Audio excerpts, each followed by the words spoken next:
Assalamualaikum warahmatullahi wabarakatuh. Perkenalkan, nama saya Nadia Padilla dengan NIM 231800058. Saya adalah mahasiswa Teknik Sipil Universitas Muhammadiyah Sumatera Barat. Nah, di kesempatan kali ini saya ingin membahas apa sih itu kewirausahaan dan apa sih kewirausahaan di bidang teknik sipil. Nah, wirausaha adalah kemampuan seseorang dalam menciptakan dan mengembangkan usaha dengan memanfaatkan peluang serta berani mengambil risiko untuk memperoleh keuntungan. Sementara itu, wirausaha teknik sipil adalah penerapan ilmu teknik sipil ke dalam dunia bisnis seperti jasa konstruksi, konsultan, penyedia material bangunan, hingga inovasi infrastruktur yang bertujuan memberikan solusi pembangunan sekaligus menghasilkan nilai ekonomi. Nah, sebelum saya memulai presentasi ini, saya ingin mengajak kita membayangkan satu kondisi nih. Bagaimana jika suatu saat kita harus membangun jalan di atas rawa, danau, atau bahkan perairan tanpa harus menimbun tanah? Apakah hal tersebut mungkin kita lakukan? Oh, ternyata dengan perkembangan teknologi konstruksi, hal tersebut bukan lagi sekedar imajinasi. Melalui presentasi ini, saya akan memperkenalkan sebuah inovasi yang bernama floating road.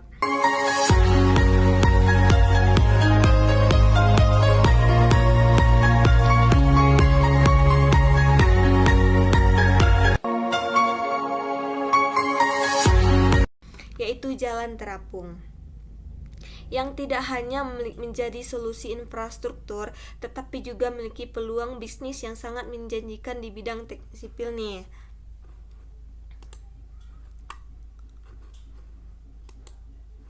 Nah, Indonesia merupakan negara kepulauan yang memiliki kondisi geografis yang sangat unik. Kita memiliki banyak wilayah rawa, tanah gambut, dan bahkan pesisir.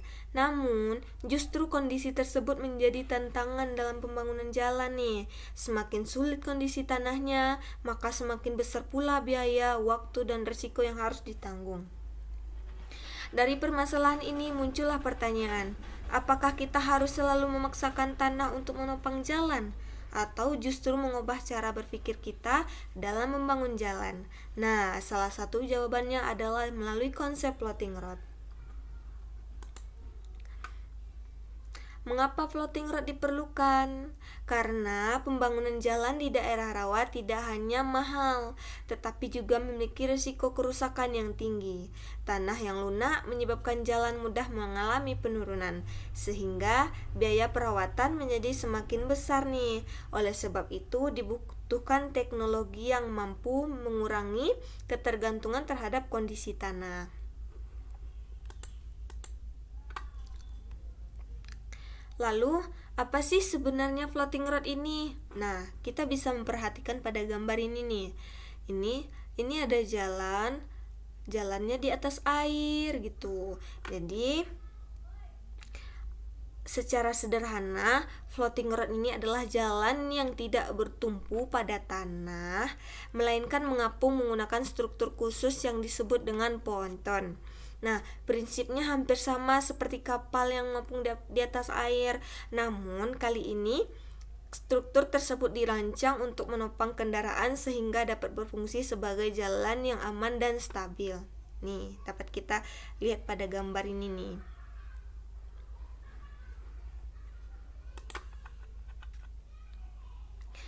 Bagaimana sih jalan ini dibangun? Nah, proses awalnya dengan survei lokasi untuk memahami kondisi lingkungannya. Setelah itu dilakukan desain struktur. Nah, pembuatan modul terapung, perakitan di lokasi, hingga pengujian beban. Karena sebagian besar komponennya diproduksi terlebih dahulu, sehingga proses pemasangannya di lapangan lebih cepat dibandingkan pembangunan jalan konvensional. Nah, agar mampu bekerja dengan baik, floating road terdiri atas beberapa komponen penting nih. Ponton sebagai pengapung utamanya, rangka baja memberikan kekuatan struktur, sedangkan sistem anchoring menjaga agar jalan tetap berada pada posisinya. Nah, semua komponen tersebut saling mendukung sehingga menghasilkan konstruksi yang aman dan memiliki umur layanan yang sangat panjang.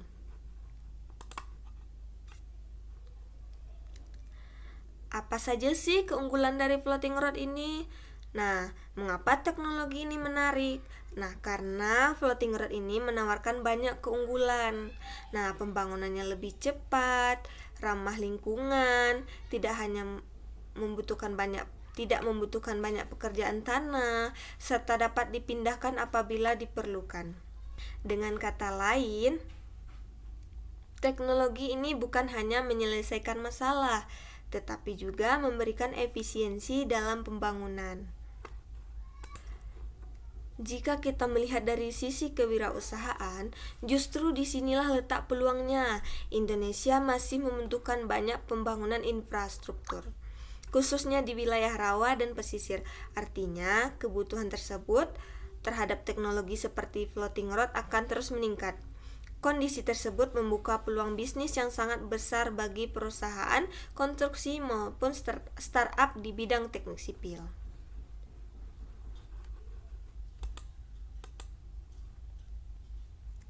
Nah, target pasarnya, siapa sih yang akan menjadi pelanggan dari usaha ini? Tentu saja, yang pertama adalah pemerintah daerah.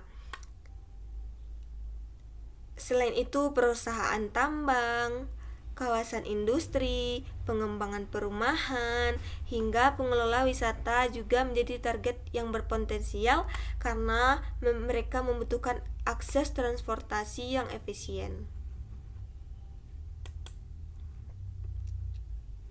Yang menarik lagi dari usaha ini adalah sumber pendapatannya tidak hanya berasal dari pembangunan jalan. Nah, perusahaan juga dapat memperoleh keuntungan dari jasa desain, dari produksi modul, instalasi, terus konsultasi teknik, pemeliharaan berkala, pengembangan proyek baru. Nah, dengan modal bisnis ini, usaha dapat terus berkembang secara berkelanjutan. Nah, setiap usaha tentu memiliki kelebihan dan tantangan. Kekuatan dari floating road ini adalah inovatif, ramah lingkungan, cepat dipasang, dan fleksibel. Nah, untuk kelemahannya adalah investasi awal kita harus tinggi nih. Teknologinya masih baru dan membutuhkan sumber daya manusia yang khusus. Nah, untuk peluangnya banyak wilayah rawa di Indonesia. Nah, program pembangunan pemerintah, potensi pasar yang besar. Nah, kalau ancamannya persaingan jalan konvensional, regulasi pemerintah, harga material yang fluktuatif. Nah, untuk strategi pemasarannya, agar usaha ini dikenal oleh masyarakat, strategi pemasaran harus tepat nih. Salah satunya adalah pembangunan proyek percontohan sehingga calon pelanggan dapat melihat langsung manfaatnya. Selain itu, kerjasama dengan pemerintah, promosi melalui media sosial, mengikuti pameran konstruksi, membangun proyek percontohan ini nih, bermitra dengan konsultan dan kontraktor, publikasi pada seminar teknik sipil.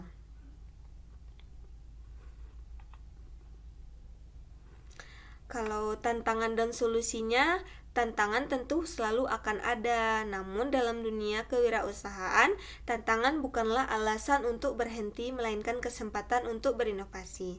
Melalui edukasi masyarakat, kerjasama dengan investor, serta pengembangan material yang lebih ekonomis, floating road memiliki peluang besar untuk terus berkembang.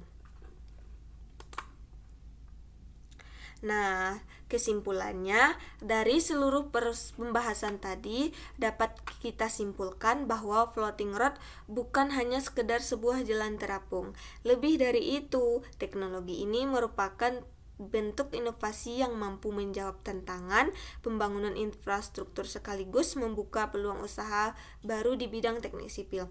Dengan potensi geografis Indonesia dan kebutuhan pembangunan yang terus meningkat, floating road memiliki prospek yang sangat baik dan untuk dikembangkan di masa depan.